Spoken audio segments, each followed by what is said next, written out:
All right, it looks like we've lost the line to Sunil Bhandari. We'll try and re-establish that. But Jayant Pai is also with us from Mumbai. But Jayant, perhaps if I can put that question to you, do you think this was an opportunity lost for the finance minister to carry out more big-ticket reforms, considering the next budget is going to be an election-oriented one? No, I don't think so. Given the recent election results and the fact that he is buffeted by allies who are not really friendly, it's very unlikely that he would have gone in for a lot of big bang reforms. So, I mean, it was going to be an incremental sort of a budget, and that's what it is. From the economic perspective, it is an opportunity lost, but you're giving it a political explanation. But the two are interlinked. So, I mean, and also since he does not have that much of latitude, I don't think so. I mean, I don't think anyone was expecting any sort of a very reform-oriented budget.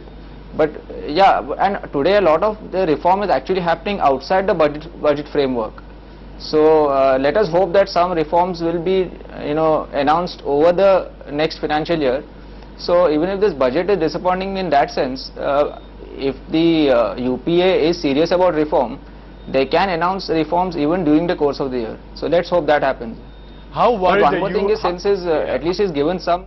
Yeah. How worried are you about the current political climate? Commitment to you talk about the fact that the current political climate is hemming in this government. How worried are you about it? Because, there's still 2 years left for this UPA government. In the last 3 years, we haven't really seen the kind of reform that people were hoping and expecting. How much does all this worry you? And of course, you've seen our growth rate has come down, and manufacturing is not growing properly either. Yeah, but there is a very limited amount of work that the government can do. Of course, some broad reforms are required, but also industry has to understand that the government can only do so much and not more. I mean, I don't really have much of a comment on what the government could have done, because there are a lot of things which they could have done. So let us just go with what we are actually having. Yeah, and I mean, when some of the big things, like for example, 2-3 years ago, we used to talk about things like, we used to talk about big reforms like banking and pensions and insurance. Then he hasn't even really spoken about them. I mean, even subsidies, for example, he hardly even mentioned, if at all. Fuel subsidies, for example. So these are some big areas which, I'll tell you what he has said. All he has really said is, we have to accelerate the pace of reforms. That's a quote from the budget. We have to accelerate the pace of reforms. That's all he's really had to offer about that.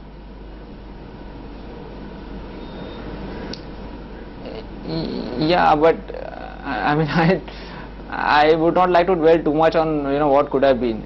But yeah, he has done a lot of small changes in the budget which people are ignoring. For instance, in case of the direct transfer of subsidy, the use of technology to do that will plug a lot of leakages. Then the use of Kisan credit cards, which can be used through ATMs. So there are a lot of small changes which are happening, and see, he has done whatever he could within the constraints. So maybe some big bang reforms haven't happened, and surely we would have liked to see some reform on the fuel subsidy front. But unless there's a let up in crude, this fuel subsidy is not only a problem dogging India. There are several other markets in Africa and in South Asia which are also facing this subsidy problem, because wherever the people have a say, nobody likes to pay more. So this is a problem which is dogging other countries too. All right. Okay. All right. Let's take another break at this point in time. We'll come back with more after that, including some more political reactions. We'll be right back.